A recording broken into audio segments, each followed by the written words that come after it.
Shalom and good evening. This is TV7 Israel News, broadcasting to you from Jerusalem. And in today's top stories, Prime Minister Benjamin Netanyahu praised US President Donald Trump for publicly condemning anti-Semitic acts after several bomb threats were issued against the Jewish community across the United States, as well as vandalism perpetrated by unknown assailants against Jewish cemeteries.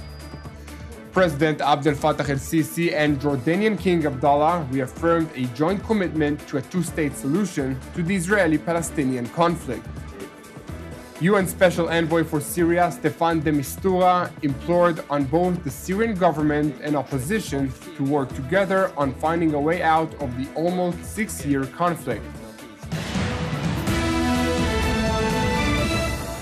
Prime Minister Benjamin Netanyahu praised US President Donald Trump for publicly condemning anti-Semitic acts after several bomb threats were issued against the Jewish community across the United States, as well as vandalism perpetrated by unknown assailants against Jewish cemeteries.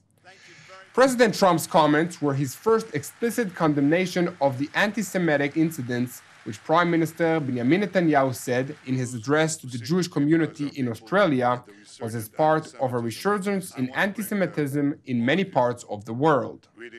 I also think that we have a battle against those who seek to demonize our people and the resurgent anti-Semitism that we see in many parts of the world. It is something that we need to fight together. I think this is important in Europe, it's important in America. It's very important that President Trump took a strong stand against anti-Semitism, and it's important that we all continue to do so in the years ahead.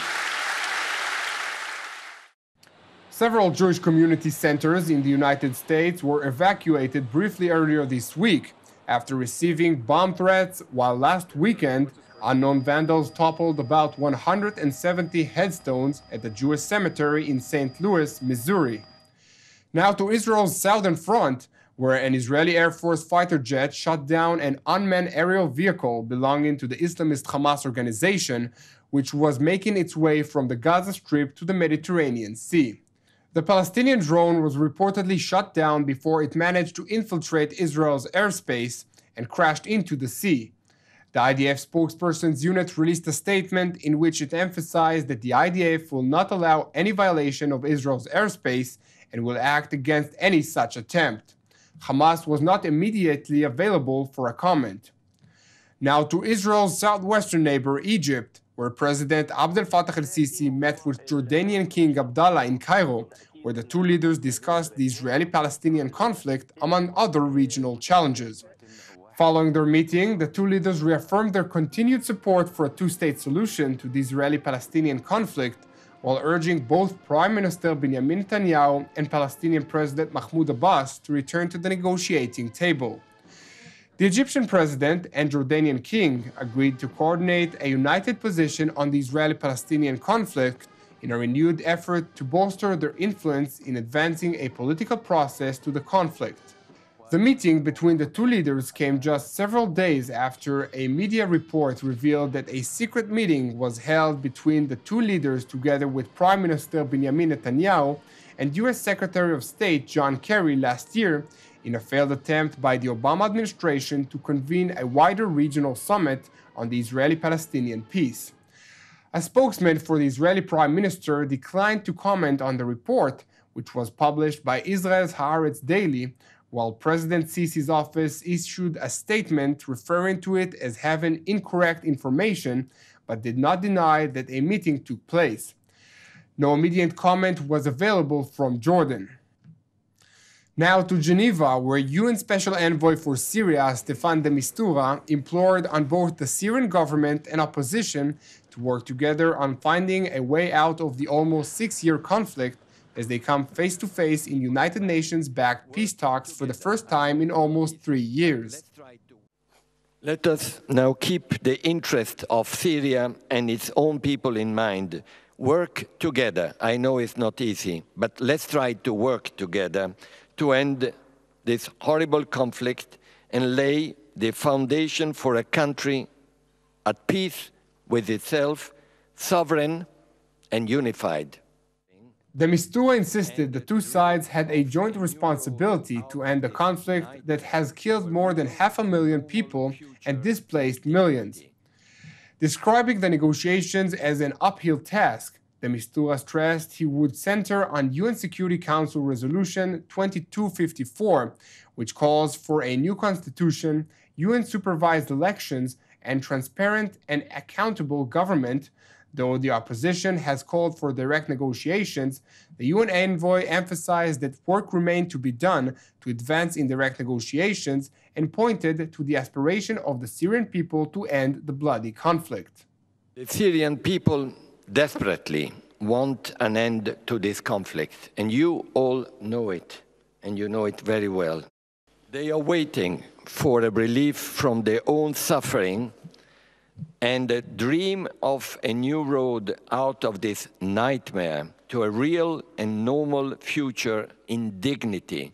Syrian people have a lot of historic dignity and a future that addresses their own legitimate aspirations for themselves and for their own country. Now to northern Syria, where Turkey-backed militants have seized the center of the town of El-Bab from the Islamic State after intensive fighting since December. Bugün şunu söyleyebiliriz, El-Bab'ın tamamına yakın artık kontrol altına alındı. İlçe merkezine de girildi. Şu anda büyük oranda arama tarama faaliyetleri yürütülüyor. Yani artık El-Bab operasyonunun arama tarama faaliyetleri bittiğinde operasyon El-Bab şehri tamamen artık DAEŞ unsurlarından temizlenmiştir diyeceğiz. Artık fazla bir zamana ihtiyaç kalmadı. Bugün itibariyle şehir merkezine de tamamen girildi ve arama tarama faaliyetleri başlamış oldu. Turkey launched its Syria operation, dubbed Operation Euphrates Shield, in August, with a declared goal of eradicating the Islamic State from its border region while pushing back Kurdish militias. Taking control of the town of El-Bab, an Islamic State stronghold located some 30 kilometers or 20 miles from the Turkish border, effectively deepens Turkish influence of an area of Syria where it has created a buffer zone and would allow the Turkish military, together with its Syrian militias, press on to the city of Raqqa, the Islamic State's de facto capital in Syria. Meanwhile, even though Turkey announced the successful capture of the town of El-Bab, the Syrian Observatory for Human Rights said that more than half of El-Bab was still under Islamic State control and that battles are still raging. There was no immediate comment from the Turkish military. Now to another matter, Egyptian security officials announced that Islamic State militants gunned down a Coptic Christian inside his home in the northern Sinai Peninsula, the sixth such killing in just 1 month in the lawless region. The officials said this morning that militants stormed the home of Kamel Youssef, a plumber, and shot him to death in front of his wife and children in the town of El Arish. The killing comes days after Egypt's Islamic State affiliate, which is based in the Sinai Peninsula called Wilayat Sinai, vowed to step up attacks against the embattled Christian minority. The officials spoke on condition of anonymity because they are not authorized to talk to reporters. Thank you for joining us. For more information on Israel and the region, visit our website at tv7israelnews.com or at tv7.fi. For any comments, please send your emails to israelnews@tv7.fi. Please join our Facebook page at TV7 Israel News. Keep praying for the peace of Israel and the peace of Jerusalem. I'm Yair Pinto. Have a good evening. Shabbat Shalom. And we will see you again on Monday at the same time.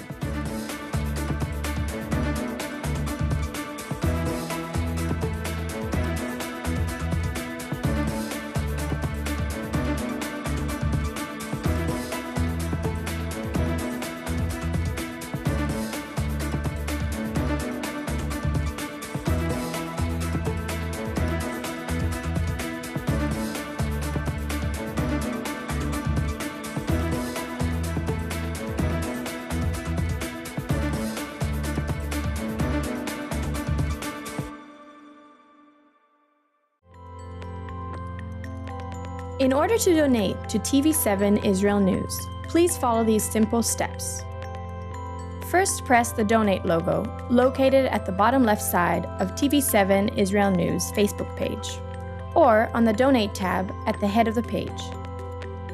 Then insert the amount you'd like to donate, and fill in your credit card information. Just like this. And press Review Donation and continue. After reviewing your donation details, please press Donate to finalize your donation. That's it! Your donation is now complete, and an email with your donation details has been sent to your email address. You can also print your donation receipt by pressing the link here. Thank you for supporting TV7 Israel News.